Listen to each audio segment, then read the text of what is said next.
Under na. Sama mo yung mukha ko. Sama ka. Yun. Saan yung usok dyan? Wala na.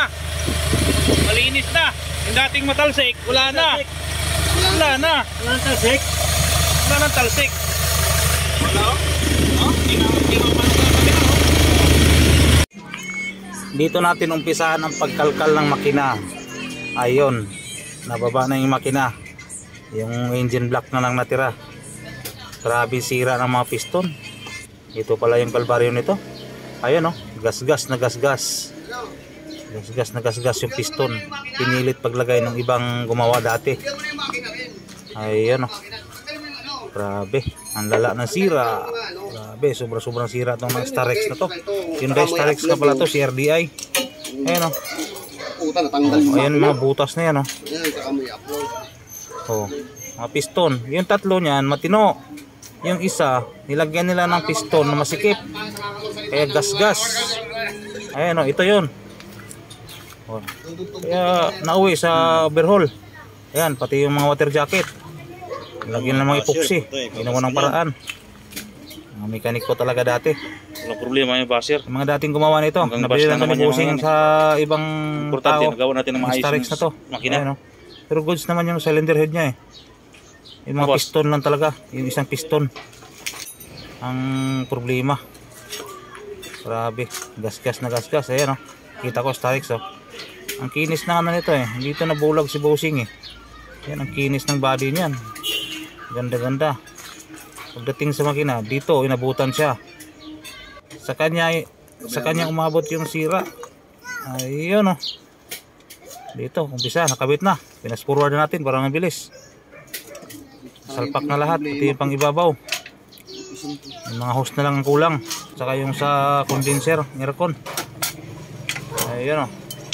Ito yung si master mechanic, siya yung bumanat. Yung Starex na to.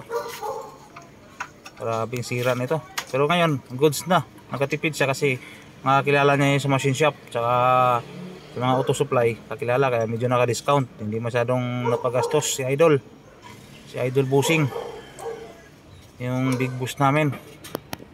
Ngayon, goods na to. So yun, pass forward na lang kami. Kasi hindi ko na nakita yung pagsalpak nung piston, kaya ito, pass forward na. Malapit na mabuo. Transmission na lang kulang. Abangan na lang yung pag-andar. Okay. So yun na nga no, umandar na siya. Kaya lang, ang problema naman ngayon, dito yung timing chain niya, maingay na. Ayan no, yung mga timing chain niya. Ito naman, malambot na. Kaya pumapagpag yung timing chain. Kaya bili ulit. Bili na tayo ng panibago nito. Yung timing chain nito, medyo maluwag na rin, pumapagpag. Kaya bibilhan na lang ng bago ni Idol Busing. Para bili muna para maging smooth na talaga yung andar niya. Ito na lang problema eh. Wala nang problema to. Pag naayos to, goods na ulit to. Okay. Lalagay pa tayo ng tubig dyan eh.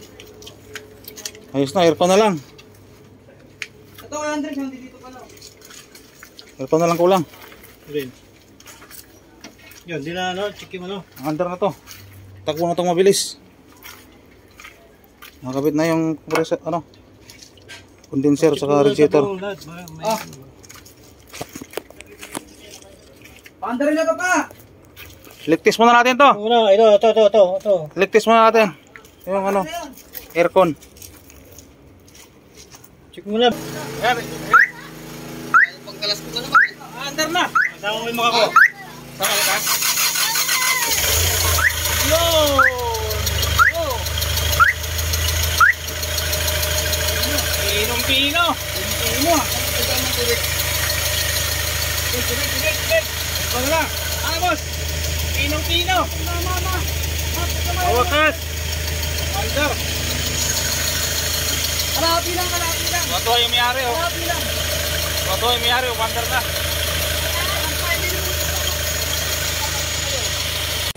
Saan yung usok dyan? Wala na. Malinis na. Yung dating matalsik, wala na. Wala na. Wala nang talsik. Wala nang talsik. Wala oh. Oh, hindi na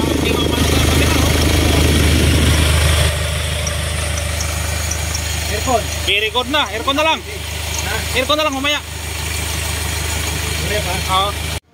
Dito naman sa parting to, nagkaroon ng butas yung condenser kaya hininang muna. Pero goods na yan, nainang na yan. Siyempre. Kaya ang sunod na step namin, bibili kami ng refrigerant o freon. Punta kami doon, bibili kami ng kilo-kilo. So, kasama ko yung isang mechanic na idol. Bibili kami ng tangke at saka refrigerant kasi yung tangke namin may singaw. Bibili kami ng bago. Ayun motor lang kami, parang matipid ba? Matipid sa gastos. Sakyan ka pa. Sakyan, mga gastos yun. Motor lang. O diba, bye-bye. Okay, palapit na kami na sana bilihan. Kaya maraming salamat. Tapos na rin ito mamayang hapon. So yun na nga, fast forward ulit tayo. Galing na kami na sa bilihan ng freon. Bumili na kami tangke, bumili kami 1 kilo. Sobra-sobra na ito sa Starex. Fast forward tayo para mabilis. Yan, dahil fast forward yung ginagawa namin, dito agad, matik yan. Karga na agad ng freon. Ayan yung gauge, nakasabit-sabit na yan. Punti pa lang yan kasi hindi pa binudo yung karga eh. Check muna ng mga singaw. Ayan, dahil excited ako, siyempre, testing agad yan. Kaya hindi pa sakto yung pagkarga ng freon. Ayun, giniginaw na oh. O, di ba? Malamig na ba? Malamig?